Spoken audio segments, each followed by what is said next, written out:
BizMap Ptbo, Peterborough's business vlog.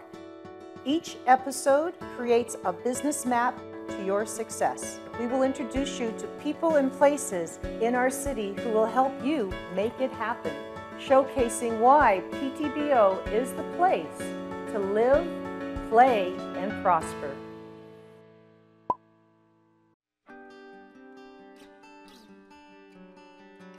My name's Michelle Ferreri. I'm an online storyteller. I'm a Canadian content creator, and I love to share stories. I create all kinds of different content. My website is michelleferreri.com. I'm on Instagram and Twitter and Facebook. Instagram and Twitter is MF Vlogger, and Facebook is my name, Michelle Ferreri.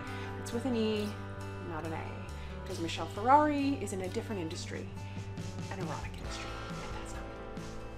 Welcome to BizMap Ptbo. This episode we're talking about women of influence, and I'm here with Michelle. Does everyone know Michelle? And the crowd goes crazy. This is a woman of influence of many different subjects, but mainly of business and inspiration. To me, you are an influencer. So many people want to be you. Oh, wow. That's very cool. Wow, I got to get better at taking compliments. That's one thing we all got to get better at. Thank you. Oh, that's my new practice, is saying thank you when somebody says something nice to you instead of deflecting it, which I think a lot of us do. So thank you. Why did I start doing what I started doing? Yes. I mean, I knew you from checks. Yeah. You'd follow us around and Yeah. you would take and you would capture our stories. Yes. But now you're capturing deeper stories and you're... Yeah, I think it is carried over and a lot of the same thing. I think it's just I decided to go out and be a business owner. I think I decided to be an entrepreneur and sort of take control, which I know you connect with a lot on that. So I was working at a television station and I was doing well. I had launched a live television show and everybody said you couldn't do this, and we did it and it was great. We had an amazing team, but everything was kind of crumbling around me. You know, I was getting home after 7 o'clock. I had 3 small children, a husband. We were going through renovations. My youngest child had severe eczema, and I felt really undervalued. I felt like I could be replaced at any moment. You know, if I didn't show up to work tomorrow, I was just another cog in the wheel. And it finally sort of just chipped away till I was forced to make a decision. So I took a leave of absence to sort of reflect and think, and while I was away, I didn't miss it. And I think that was a real kicker. I had a really great time being the mom I wanted to be. And I got offered another job and as a business development officer, and I took it, and it sort of took me off the road of storytelling. And it was an amazing opportunity. It was a great learning curve, but I was only there for 6 months. And I probably knew within a month that it wasn't for me. And I realize now, in where I am, that quitting is such a weird perception. It wasn't quitting, it was giving myself permission to change and to pursue the passion that I wanted to do, which was storytelling, digital storytelling. So when I gave myself permission to step off that plank and to do change, great things started to happen. And I launched my own online business, and I've only been doing it for 3 years, and it's been a great, amazing experience. And so now what I do is I work with companies, I do consulting on social media, I do marketing consulting, I do video production, I do social media management, but primarily what my true love is content creation and sharing stories. Sharing stories because we all have a story to share, and I have the skill set to help share that through video and also through telling, through written blogs. And I think you ultimately sort of become happy when you really fulfill your heart song. What's the message you're trying to get across? Well, I have a lot of different content. Basically, I got kind of criticized a little bit when I went out, and it was like, you're not defined enough, you're not specific enough. And I have a saying, and I believe your greatest strength is your greatest weakness, and you have to refine both. And I like humans, I like stories, and I like sharing stories to help motivate and inspire and educate with a little bit of entertainment in there. We gotta have fun with what we're doing. Yes. But you know, you have to embrace who you are. And you have to be you. You have to be you. And I'm like, I'm not defined by one thing. Yeah, I think that's really empowering, and learning that I'm merely a vehicle. That's all I am. I'm the vehicle to tell the story. Because every single person in the world has a story. Everyone has it. Yeah, that is very cool. Every single person. What do you think your biggest success has been so far, your biggest accomplishment? My children. Aw, yeah. My children, they make me who I am. My partnership with my husband. But being a mom, it's the most important thing. I love how you're always teaching when you're on a vlog with your kids. Oh, I constantly noticed I do that. teaching. That's Constantly. funny. Yeah. It's interesting for you to see that because I don't. I guess it's just And that's how what you said. You like to share and inspire and teach. For women out there who are growing their brand and they'd like to be a point of influence, would you have any advice for them? I think the advice I would give anyone is you have to know who you are.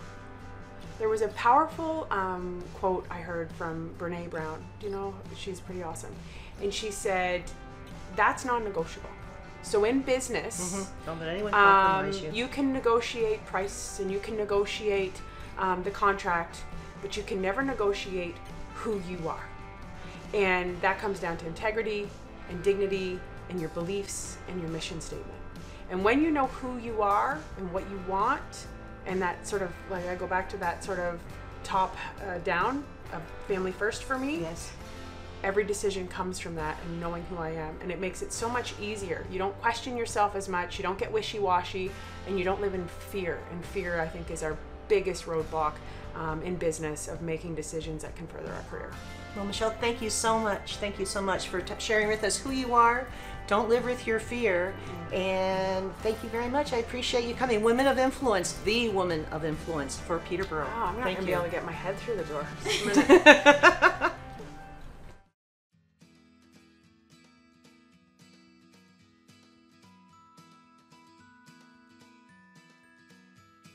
I'm Monika Carmichael, and I am the dealer principal and general manager of Trent Valley Honda. And Trent Valley Honda is Peterborough's Honda store. We've been serving the Peterborough and the community for 43 years. And we represent the Honda line of products. We service vehicles. We sell used vehicles as well. And basically give back to our community and our staff. So welcome back. We're here with Monika Carmichael from Trent Valley Honda. Now this episode is all about women of influence, and Monika is an influence in the car industry. So how did you even get into the car industry? I know it's a family-run business, and I bet you it wasn't expected that Monika was going to be at the helm. No, it wasn't. It's actually a very interesting story as life kind of proposes opportunities. At 23, I was working in Toronto. I had gotten my business school degree at the Ivy School at Western, and I was in marketing, and I was in a very actually male-dominated industry there too, the sporting goods industry. Starting with a startup in Canada, a very exciting opportunity, and unfortunately there's an illness in the family. And I had bought shares as a young lady with all the money, all my life savings as a student in our family business, just as an investment. Okay. And my dad got very ill, and I had to make a life decision at 23 whether I wanted to be part of the business that I had invested in and help my family at that time, which really needed it. So it was it was a big decision, but I really haven't looked back. And why I stayed in the business, which is even the better story, is because I realized, although I loved marketing and sales, and that was kind of where I was, drawn to, it gave me the opportunity to be involved in the operational side and the finance side and a lot of the other things that I really was turned on in my education as a problem solver and a general management kind of outlook. And it gave me everything. It gave me every department. It gave me every basically aspect of the business, and it really challenged me, and I'm one of those people that have to have a challenge to keep motivated. Well, right now I think you have how many employees? 50? I do. I've got 50, and I've got 3 offers on the table this week to actually continue to grow the company. Wow. We've had some huge years in the last 3-4 years, which have been great. And now it's like managing growth, and I've got a new building to build, which is very exciting, and another investment to make back in the community to keep the business growing for the future. You give so much back to this community. I don't think I've seen someone on Facebook or in the news as much as yourself recently. You know, the Humane Society, United Way, 5K Challenge. I mean, every time I turn around, you're giving back to this community, and you have 50 employees, and you're a mom. I love your daughter. Yeah, every time I see her. Do you think someone might take over the company as another young female? Well, she certainly has all that it takes. She's the best negotiator I know. Oh my. And she's got a real love for people, a spark in life, and the ability to kind of have fun wherever she goes. So I think that's important in any job. That is very cool. You often talk about the journey you had working with all of these males and being the only female and not realizing you were the only female. Much like myself, I never saw a glass ceiling. I didn't realize I was the only female when I was working in all male environments until you look back at some of the photos. Like we were saying, I was looking for my class composite, my undergrad in computing in the 80s. I know I was the only female in that and further. But and then you started talking a little bit about that. Can you share what that was like? Yeah, I mean, you know, I remember my first meeting, you know, the 23-year-old redhead with the Nicole Kidman curls, and there was a lot of distinguished older gentlemen there that had been in the business for a long time, and it was just like, who is this girl bouncing in with energy and spark, and you know, and there were strange looks, but at the same time, I think it was the energy that I brought to the room. I think it was the level of respect and honor that I gave to these people who I was there to learn from. And I think it was really that approach. I mean, they all became almost like brothers or godfathers in some cases for the older gentlemen, and I just became one of the boys. I mean, that's the way I looked at it. It was just, you know, bring something to the table, be confident, learn, listen, and do your best. So Monika, what would you say some of your biggest or one biggest accomplishment's been? What would you think? I just can't even imagine where you're going to go with this. I know. Well, I gave that some thought, and actually it's kind of an interesting story. It started with a challenge. When I was 28, my dad sat me down and he was planning his retirement. And his advice to me was, you can either choose to put your life and dedicate to this business and be a general manager and a leader and make the sacrifices it takes to build and continue to grow this business, or you can choose to be a mom and raise your family. But as a woman, you can't do both. And that was tough, because that is a dream, 2 dreams, you know, that he challenged me on. And so he did it in a loving way. It was just what he believed, because he knew how much it would take and how much the business took out of him, you know, to build it. And so anyways, my biggest accomplishment was 10 years later, when in the same week, I bought the store from my father and I announced that I was pregnant. Oh my goodness, oh my goodness.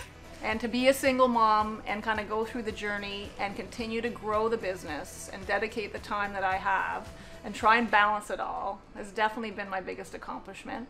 Unbelievable. And now to be recognized really by the Business Hall of Fame, to be inducted, like that is just the cherry, because now it's being recognized for that work and for those years and for that commitment and that dedication and the sacrifices that I gave, you know, during that time. That's the cherry, that's the icing. And I mean, I still have lots to give. I still feel like I'm just starting, you know, serving the community and continuing that work is now my passion, as you can see. And giving back and now mentoring people and helping them develop, you know, into what they want to be, and giving them the opportunity. That's what makes me get up every day.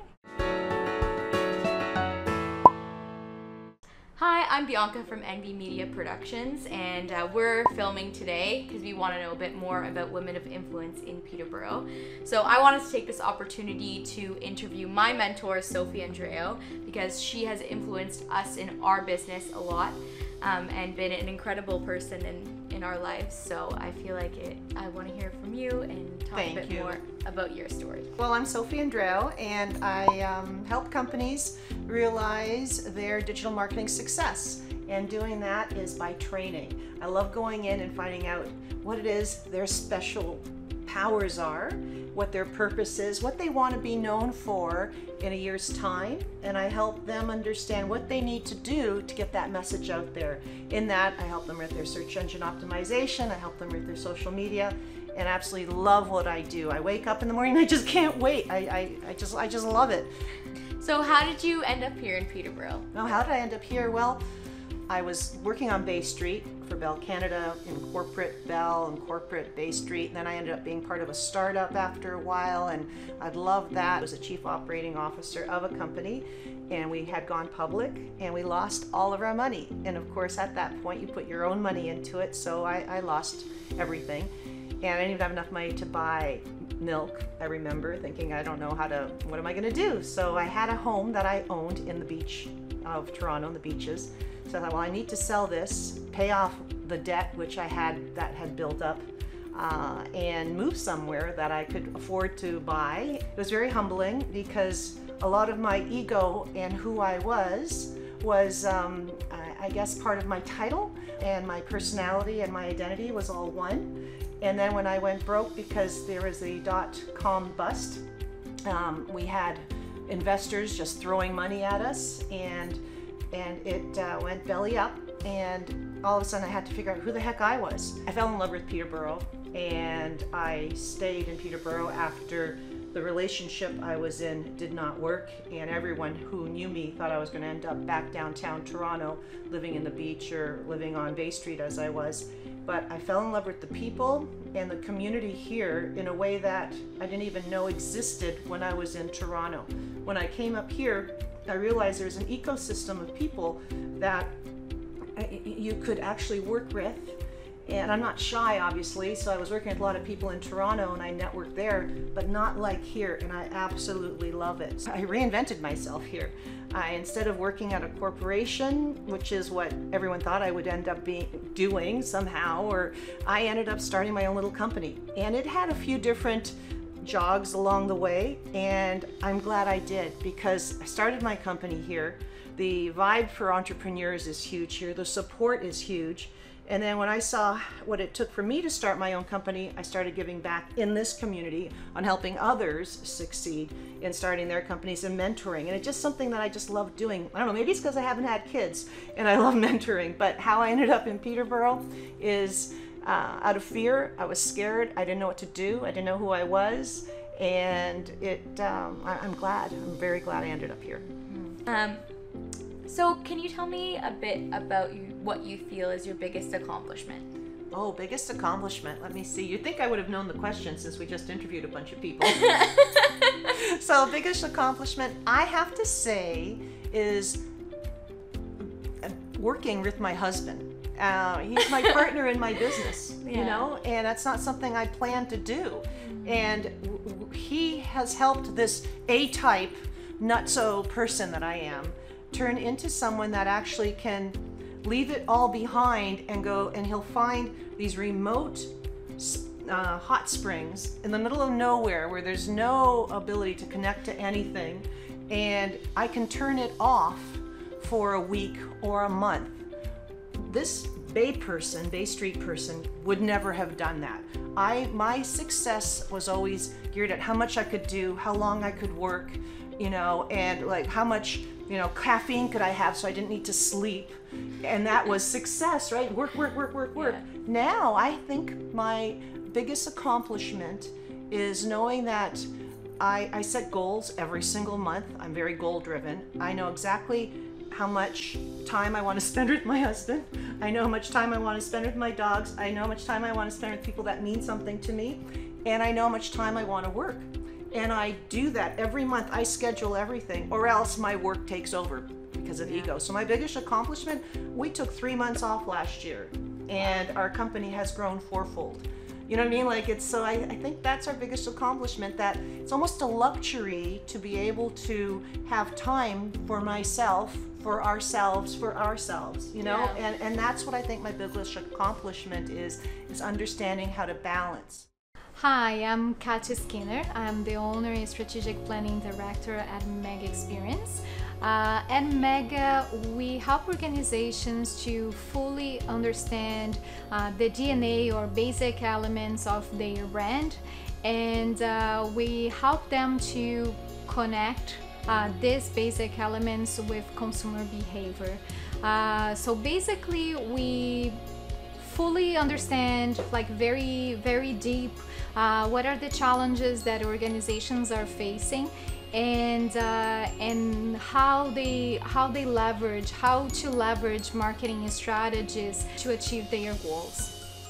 Welcome to BizMap Ptbo, Catia. Catia and I, we were on the board together at Women's Business Network. That's really, I think, where I got to know you. And I'd like you to introduce yourself. You have many different hats that you're wearing. I'm hoping you're going to talk about your business. I'm hoping you're going to talk about yourself. I'm hoping you're going to talk maybe about mom, and your mom being you. And then I'm hoping that you're going to talk about 100 women in Ptbo. So not all at once. We're going to start with welcome. Thank you for coming, and tell us a little bit about Catia. I'm originally from Brazil. I have a bachelor in economics and a master's in marketing.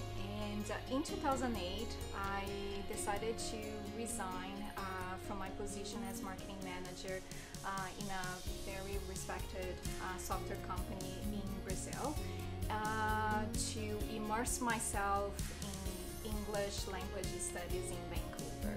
When I was in Vancouver during my first month, I received an invitation from my previous boss to do an interview with a company from Peterborough that was expanding in Brazil at the time. So I decided to take on this challenge, and I accepted, and I did the first interview by phone.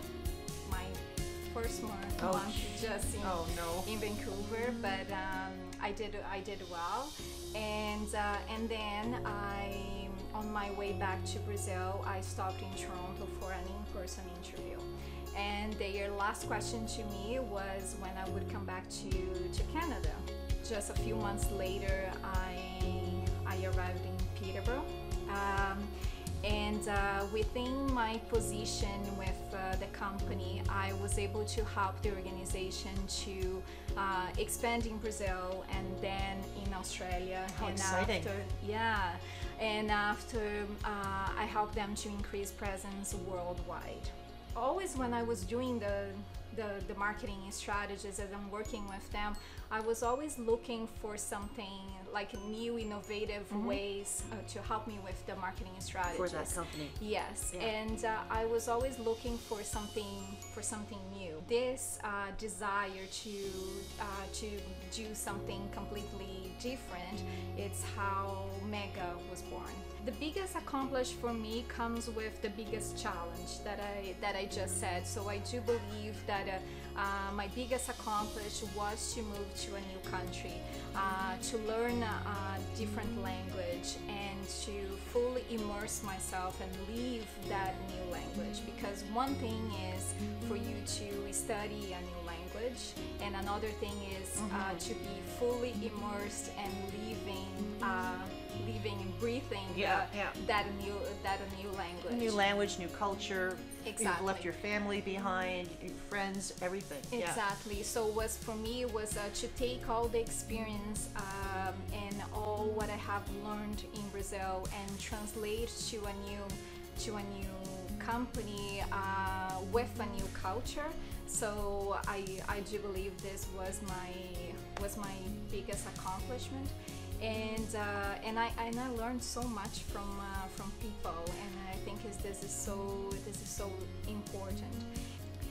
So in terms of advice, I have a few things to say. So I do believe the number one is passion.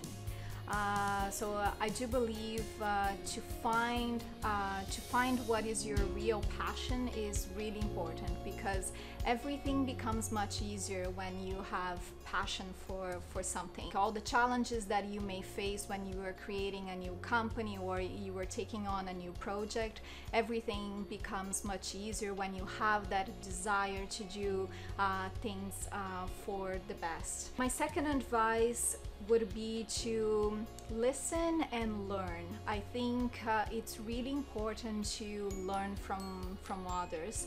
I think for me, I always think that I'm constantly learning from people, and I think finding someone that you trust, like a mentor, it's really important. I'm really grateful I have a really good mentor, and so I think it's always listening, open your mind for new ideas, for suggestions, for advices, and sometimes you are in one way. It's always good to listen the perspective from others and learn from them. Well, one of the things I wanted to ask you about is 100 women in Peterborough. I heard about 100 men in Peterborough, and I said, what's that all about? And the next thing I hear is, well, Catia is starting a 100 women in Peterborough, and I go, sweet, I can't wait to hear all about it. Can you please tell us about it? Yeah, so 100 Women Peterborough, it's actually not 100 women anymore. It's not like more. 300, I bet. It's actually, we are close to 140 women. Good. So Congratulations. thank you. It's amazing. So it's a group. So we launched it. So it's myself, Rose, Terry, and Wendy Hill and Alyssa Stewart. What happens is the members, they will nominate organizations and non-profits and charitable organizations, and so we set up a criteria. So when the nominations come, we will verify if the organizations they meet the criteria, and for all the organizations that meet the criteria, we will draw 3 of them to come and do a pitch, and the one that receives the highest number of votes will receive at least $10,000, because now we are. So each of us would give $100 4 times a year. $100 4 times a year, and we just want to create an impact in the community and help as much as possible the community that is being so great for us. Absolutely, I can't wait. When is and thank you for letting me be one of the 100 women, or 140. Are you looking for more women? Well, we are always looking for. Okay, so if you're watching this, you could. So you could go to the website 100womenptbo.ca. Okay, and again, it's interesting. So with our BizMap Ptbo episode, this one was on influential women, and you can see we're starting something brand new to try and help nonprofits in town. And one of the themes that came through in every woman that we interviewed was follow your passion. Follow your passion. Find a good network, a positive network, and don't let fear get in your way. And that really has been the consistent message from every person that we talked to today. Thank you so much. Thank you so much.